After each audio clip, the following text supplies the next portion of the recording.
Welcome to R&R Livin' Life. We begin this episode in Moruya, a small rural town situated on the Moruya River, 6 kilometres from the coast, between Narooma and Bateman's Bay, as there were still places to visit and things to see. The area is surrounded by rich agricultural land and the vast Dayu National Park, the largest in the southeast region, which is located in the mountain ranges just to the west of town. The mornings were getting a little cooler, 8 degrees this morning, but the day often turned into beautiful weather, just right for exploring. So before we went anywhere, I took a short walk down to check out the Princess Highway as it crosses the Moruya River, not far from our campsite. The current bridge was built in 1966 and is the fourth on this site. The first bridge across the river was erected in 1876. Due to frequent floodings, new bridges were erected in 1900 but were destroyed in the 1945 flood, with a temporary replacement built until finally it was replaced by the current bridge over 20 years later in 1966. The river was the lifeblood of the Moruya economy, providing the main transport route for produce, timber, gold and granite, but the journey through the heads was treacherous and many lost their lives. The river flows generally east, joined by two minor tributaries past the town, before reaching its mouth with the Tasman Sea at Moruya Heads. The river has a bar at its confluence with the sea. Moruya River was opened up to shipping after a flood in 1840 which scoured the sandbank. The government then abandoned Buruli in favour of Moruya, which was gazetted as a village in 1851. Initially, the first wharves were located near the entrance of the river. However, the river's deep channels changed frequently and vessels often grounded, so a pilot was stationed at Moruya South Heads from 1860. The town played an important role as a port for the Araluan goldfields and for the district's producers. It also developed into an important regional and administrative centre. Work on the river training walls began in 1907 following extensive siltation of the river opening. The dredge Anthelon was based there during the 1920s, when in 1924 the steamer Benandra was wrecked at the entrance. Work on the breakwalls was completed in 1925 when huge storms required some repairs to the training walls. The port gained greater significance in 1924 when a stone quarry was opened and used to supply granite for the pylons of the Sydney Harbour Bridge and the stone for the cenotaph in Martin Place. After breakfast we drove out to the historic quarry park on the shores of the beautiful Moruya River. Moruya is well known for its granite, which was first quarried in 1850. Due to its quality, Moruya granite was used to build the pylons on the iconic Sydney Harbour Bridge. The process of supplying, cutting and dressing granite slabs for the pylons was carried out by over 250 stonemasons from 13 different countries, who were employed by Dorman, Long and Company between 1925 and 1932.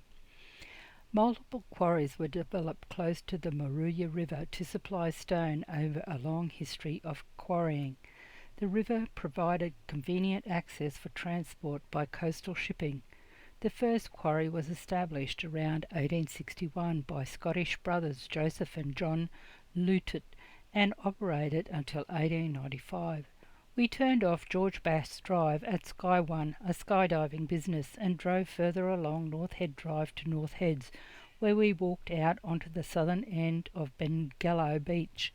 Just a short walk along was the rock breakwater, a permanent structure constructed at the mouth of the river to protect the coastal area against tides, currents, waves and storm surges.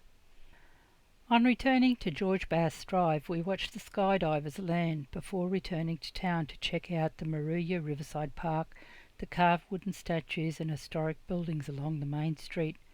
As we wandered the main street, we encountered a variety of well-preserved historic buildings and heritage sites, along with restored public institutions, with the architecture reflecting the long-standing role the town has played both as a rural and commercial centre. These landmarks provided a window into the town's rich cultural and historical tapestry. I found the Air Raid Tavern Centre an interesting building with its curved front facing the corner of the street. The building follows the footprint of the former Keating Hotel, which burnt down in 1943. After the fire, the bar was reopened in the stables. Blackout rules were in place due to Japanese submarine activity off the coast. Hence, it became known as the Air Raid Shelter. Back across the Moruya River to Gidget, where I spent the afternoon enjoying the cattle grazing on the green pasture before being treated to a stunning sunset, followed by a huge colony of flying foxes heading out to feed. The following day was a travelling day, so packed up Gidget and we're off through rainforest-type country with huge palms and then into forest country. The vegetation along the roadside is always changing based on the geology of the area. We passed through the Bega State Forest with its tall spotted gums before crossing the Tross River with its huge bridge, though in the grand scheme of things the catchment is small and has an area of 2,180 square kilometres between Moruya and Bega. The Tross River is over 140 kilometres long and flows generally north-east and northeast, rising on the eastern slopes of the Cambian Range, a part of the Great Dividing Range. About 13 kilometres from Moruya, we cross Trunketballa Creek, a tidal saltwater creek located near Truss Head and is known for being part of the Truss River estuary. What an amazing expanse of water! In 1998, the New South Wales government initiated a 5-year plan to replace or refurbish existing timber bridges. As Trunketballa Creek Bridge was approaching the end of its practical life, it was replaced with the current structure, allowing for improved geometry and wider travel lanes and shoulders. We then passed through Bodella, that boasts 2 significant churches. The All Saints Anglican Church, built between 1883 and 1902 as a memorial to Thomas More and his first wife Teresa, and a shingle Catholic church built in 1886. The churches were designed by 2 of the most prominent architects of the 19th century in the colony. Thomas More was a leading Sydney businessman at the time and established the Bodella Estate in 1860 as his country estate. Mort was responsible for modernising the wool industry in Australia, pioneering specialised wool auctions and pastoral finance, developing Mort stock and pioneering the export of frozen meat. He is also known as the father of Australian dairying. In 1864, he introduced a factory system that replaced the traditional cottage industry, allowing milk from different sources to be manipulated to produce a consistent quality cheese that would compete with the English imports. These ideas were adopted by dairy farmers across the country. Initially, the village was on the river flats until Thomas More established a new village on higher ground following floods in the 1860s and 1870s. A friend had suggested we stop and check out the seals at Narooma, so found a park for the boat and Gidget and off we went to find the seals. We ended up walking the length of the main street past the information centre, and then we were met with the stunning aqua blue waters of the Wonga Inlet. We were surprised to see the fish and ray beside the small wooden mooring jetty as we walked around the inlet. As the inlet's water is not much different to seawater, it has a wide range of marine life, has extensive seagrass beds and fish nursery areas open to the sea. It has twin breakwaters that extend seaward and training walls lining the entrance below the Princess Highway Bridge we had crossed earlier. The inlet supports a thriving oyster industry, but we had come to see the seals. The fur seals reside on the Narooma Bar breakwall, colloquially called Seal Rocks. The sea mammals have big brown eyes and can weigh more than 100 kilograms when basking in the sun. I was busy photographing the stunning coastline and interesting rock formations to see the seal I nearly sat on.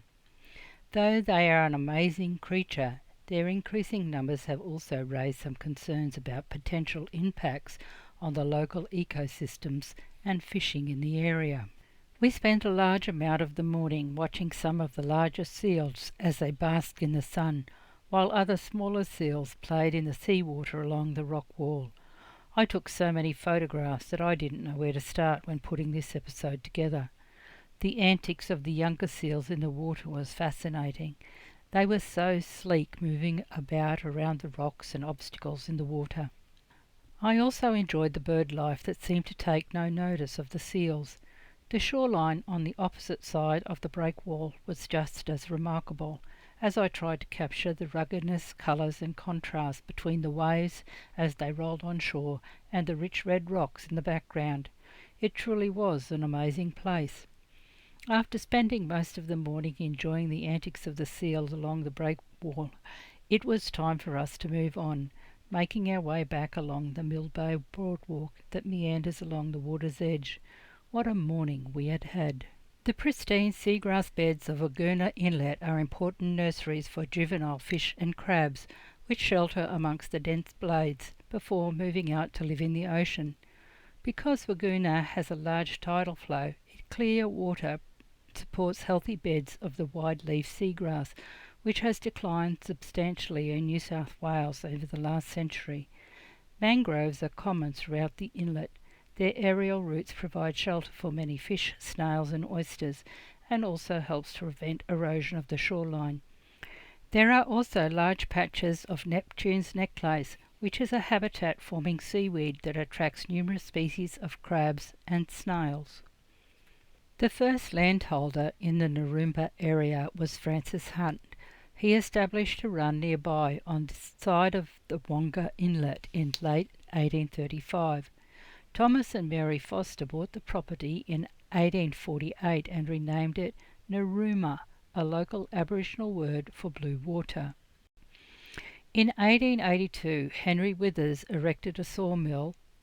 George Fuller took over Withers's lease in 1885 and erected another sawmill, wharf and store on the southern side of the inlet. Vessels unloaded goods from Sydney at Fuller's Wharf to supply Fuller's store and loaded timber from Fuller's mill for the return journey. During this time, the settlement had become known as Narooma and was proclaimed a town in October 1886.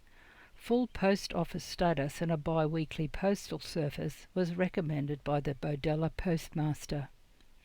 When Fuller lease expired in 1891, he dismantled the mill and let the wharf and store fall into disrepair. In 1906, the old wharf and store was repaired and renamed the Urban Jetty. From Narooma, we made our way to Cobargo, an interesting little town that combines the skills and crafts of a working village with a historic past, with its olden-style homes, leather craftworks, potteries, an iron forge, art galleries, tea rooms and antique shops. There was a lot of work being carried out around town, not what I had expected, even though the village had been significantly impacted by the 2019-2020 bushfires.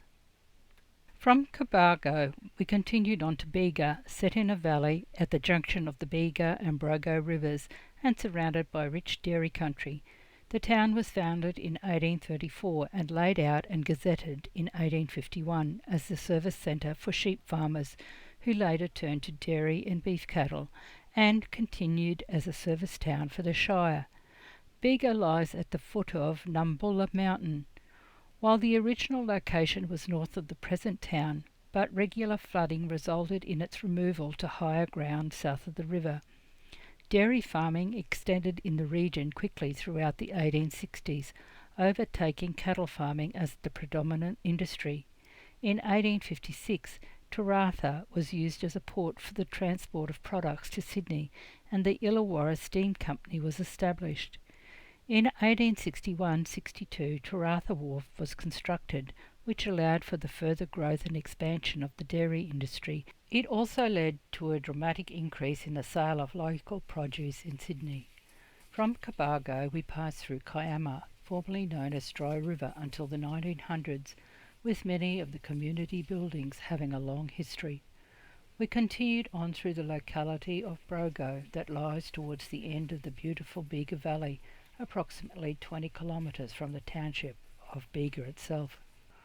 Wadbilliga National Park, in the high country spanning the Monaro and South Coast regions of the southeastern New South Wales, provided a stunning backdrop to the west, with its rugged coastal escarpment and plateaus, covering an area of 400 square kilometres of catchment for the pristine waters of the Brogo River, which meanders through the heart of the town. The area around the town of Brogo consists mainly of farmland, rural residential buildings and national parks. The geology of the area was amazing, from thick forest country on the hillsides to rock faces that stood out against the surrounding vegetation. We could see the difference in soil types by the vegetation that was growing there. Some of the rock formations were sheer, while in other spots more weathered. The Bega Valley Shire, also known as the Sapphire Coast, is located on the southeastern extremity of the coastal New South Wales. The Shire is predominantly rural, with many townships and villages. Land is used primarily for conservation and timber production, with agriculture the next largest land use, particularly dairy farming markets. Fishing, oyster harvesting, tourism and retail are also important industries. The first European to come near the area was George Bass, who explored the region's coastline in December 1797 as part of his broader explorations of the Australian coast, and after the surveyors of the Sydney Cove walked through the area in 1797. Bass sailed up the Bega River as far as Jadat.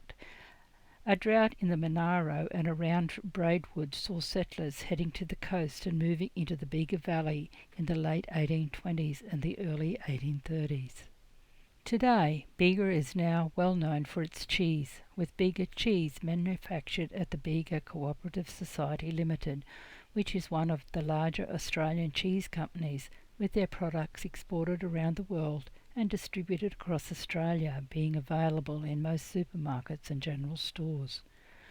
Rick and I will leave you for this episode here in Bega. Join us next episode as we explore the Bega Cheese Factory. Journey out to Taratha to check out the Taratha Wharf and continue to explore the area around Bega. I hope you have enjoyed this episode. Give us a thumbs up if you have and leave a comment. Take care and enjoy life. Cheers for now. Rick and Rosemary. R&R, living life.